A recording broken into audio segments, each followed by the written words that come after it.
नमस्कार। प्रभाव साक्षी news network और आप सभी का स्वागत है।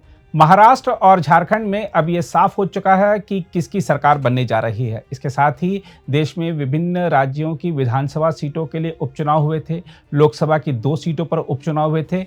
अगर कुल मिलाकर देखें तो एक बात साफ नजर आ रही है कि प्रधानमंत्री नरेंद्र मोदी के नेतृत्व और नीतियों में जनता का विश्वास बना हुआ है। अप्रैल मई में जब लोकसभा चुनाव हुए थे उस समय बीजेपी स्पष्ट बहुमत से पीछे रह गई थी, तो ऐसा लगा था कि मोदी नाम का जो जादू है शायद उसका असर अब कम होता दिख रहा है। प्रधानमंत्री नरेंद्र मोदी चूंकि अपने बलबूते स्पष्ट बहुमत हासिल नहीं कर सके थे, इसलिए उनके नेतृत्व पर भी सवाल उठे थे। लेकिन महाराष्ट्र के विधानसभा चुनाव परिणाम ने साफ कर दिया है कि प्रधानमंत्री का नेतृत्व मजबूत है। बीजेपी का जो चुनावी प्रबंधन है वो सबसे मजबूत है और बीजेपी के जो उम्मीदवार हैं उनकी जो शानदार जीत हुई है, जो जीत का अंतर रहा है, उससे ये भी साबित हो गया है कि बीजेपी ने चुनाव के दौरान जो मुद्दे उठाए थे वो जनता के मुद्दे थे। जो फेक नैरेटिव चले थे उनको जनता ने नकार दिया है। महाराष्ट्र की बात कर लें तो महाराष्ट्र में 288 विधानसभा सीटें हैं। वहां पर सभी सीटों के रुझान सामने आ चुके हैं, कई के चुनाव परिणाम भी सामने आ चुके हैं और 288 में से आप ये देखिए कि जो महायुति है, यानी कि जो बीजेपी के नेतृत्व वाला गठबंधन है जो कि सत्तारूढ़ है, वो 228 सीटों पर बढ़त बनाए हुए है। अपने आप में प्रचंड जीत है।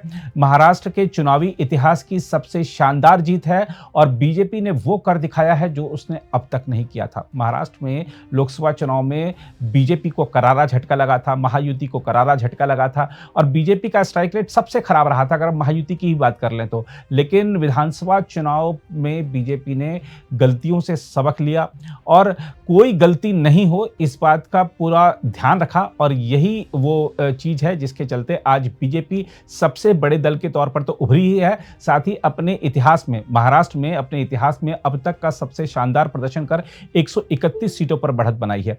अब आप देखिए कि बीजेपी ने 149 सीटों पर अपने उम्मीदवार उतारे थे, 131 पर बीजेपी के उम्मीदवार विजयी होते नजर आ रहे हैं। यानी बीजेपी ने जिसको टिकट दिया वही जीत गया। बीजेपी का टिकट मिलना यानी जीत की गारंटी, यानी विधानसभा पहुंचने की गारंटी। और ये जो आज बीजेपी को इतना बड़ा प्रचंड वहां पर बहुमत मिला है और अगर ये जो 131 को बीजेपी और क्रॉस कर जाती है तो वो अपने बलबूते ही स्पष्ट बहुमत के बहुत करीब पहुंच जाएगी।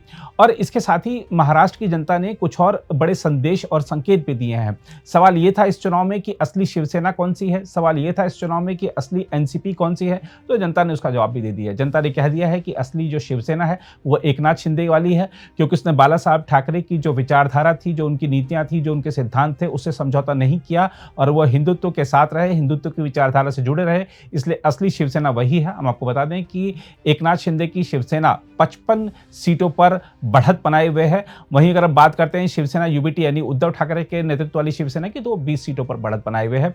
आदित्य ठाकरे खुद वर्ली सीट से बहुत मुश्किल से जीते हैं, लगातार वो पिछड़ रहे थे, लेकिन फिलहाल जो समाचार है वो यही है कि उन्होंने लगभग 8000 वोटों से जीत हासिल कर ली है। इसके अलावा अगर हम देखें जो विपक्ष के कई बड़े चेहरे चुनाव हारे हैं, लेकिन अगर सत्ता पक्ष की बात कर लें तो सारे बड़े चेहरे चुनाव जीत गए हैं, अच्छे अंतर से जीते हैं। खुद देवेंद्र फडणवीस शानदार विजय हासिल उन्होंने कर ली है। नवाब मलिक बहुत बुरी तरह पिछड़े हैं, खासतौर पे जो मानखुर्द सीट है वहाँ पर इस समय जो चुनाव आयोग के आंकड़े हैं वो दर्शा रहे हैं कि वो 5वें नंबर पर पहुँच सकते हैं अगर यही परिणाम रहते हैं तो। वहाँ पर कांग्रेस से तमाम गलतियां हुई हैं।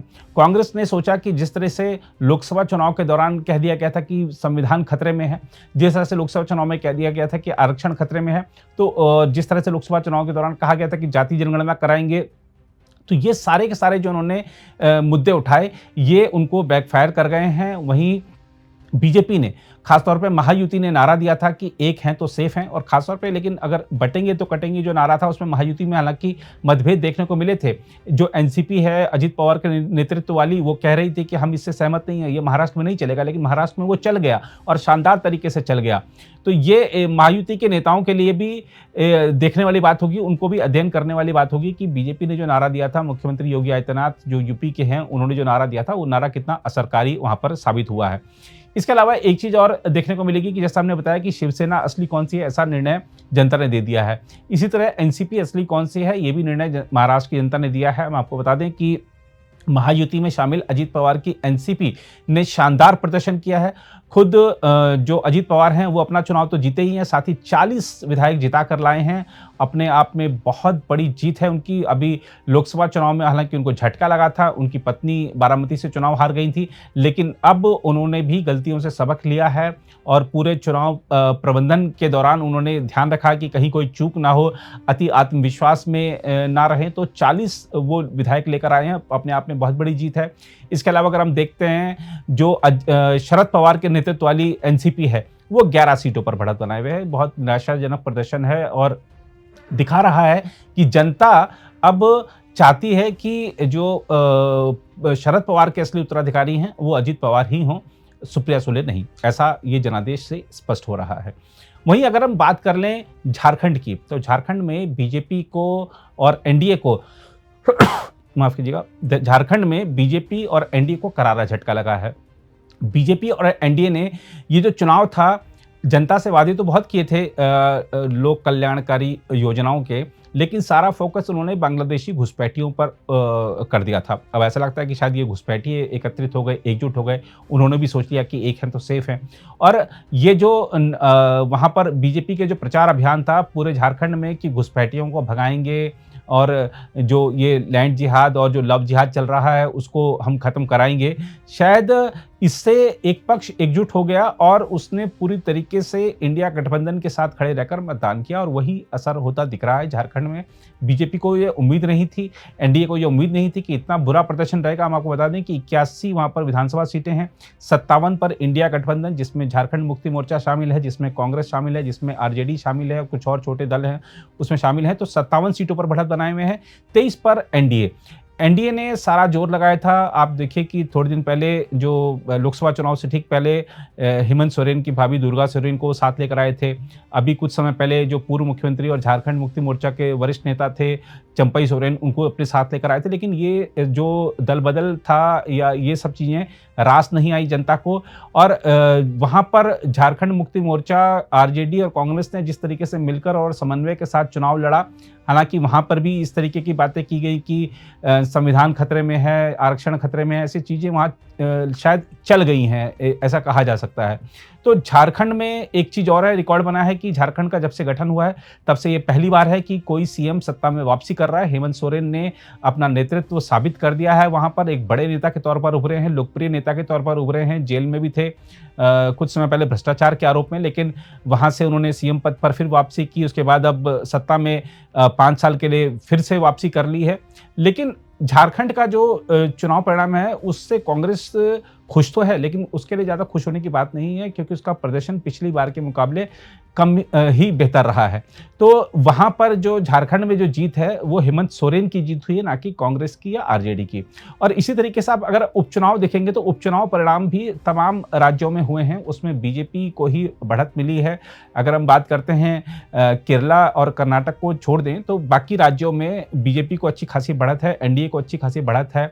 उत्तर प्रदेश की बात कर लीजिए आप, मध्य प्रदेश की बात कर लीजिए, बिहार की बात कर लीजिए, उत्तराखंड की बात कर लीजिए, तो यहाँ पर बीजेपी ने अच्छा प्रदर्शन किया है। पंजाब में आम आदमी पार्टी का प्रदर्शन अच्छा रहा है, केरल में कांग्रेस का अच्छा प्रदर्शन है, सीपीएम का अच्छा प्रदर्शन है, कर्नाटक में भी कांग्रेस का अच्छा प्रदर्शन रहा है। तो ये सब जो कुल मिलाकर अगर आप देखेंगे तो एक चीज़ साफ है कि बीजेपी को, एनडीए को, मोदी सरकार को फिलहाल कोई खतरा नहीं है। जनता का जो मूड है वो अभी भी मोदी सरकार में विश्वास करने का, विश्वास उस सरकार पर बने रहने का दिखाई दे रहा है। फिलहाल एक बार चलते चलते आपको फिर से आंकड़ा बता देते हैं, क्योंकि जो आंकड़े हैं वो पल पल बदल रहे हैं। तो बात करते हैं पहले महाराष्ट्र की। महाराष्ट्र में महायुति यानी बीजेपी के नेतृत्व वाला गठबंधन 229 और एमवीए यानी कि जिसमें कांग्रेस, शरद पवार और उद्धव ठाकरे शामिल हैं, वो 51 सीटों पर सिमट गया है। झारखंड की बात करें तो झारखंड में 56 सीटों पर झारखंड मुक्ति मोर्चा, कांग्रेस और आरजेडी वाला गठबंधन यानी इंडिया गठबंधन, और 24 सीटों पर बीजेपी के नेतृत्व वाला गठबंधन। फिलहाल इस रिपोर्ट पर इतना ही, बाकी देश दुनिया की खबरों के लिए बने रहिए प्रभा साक्षी के साथ। अगर आप भी लेना चाहते हैं देश दुनिया की तमाम जानकारी तो आज ही सब्सक्राइब करें हमारे चैनल को। साथ ही नीचे दिए बेल आइकन को जरूर दबाएं ताकि हर अपडेट आप तक पहुंच सके।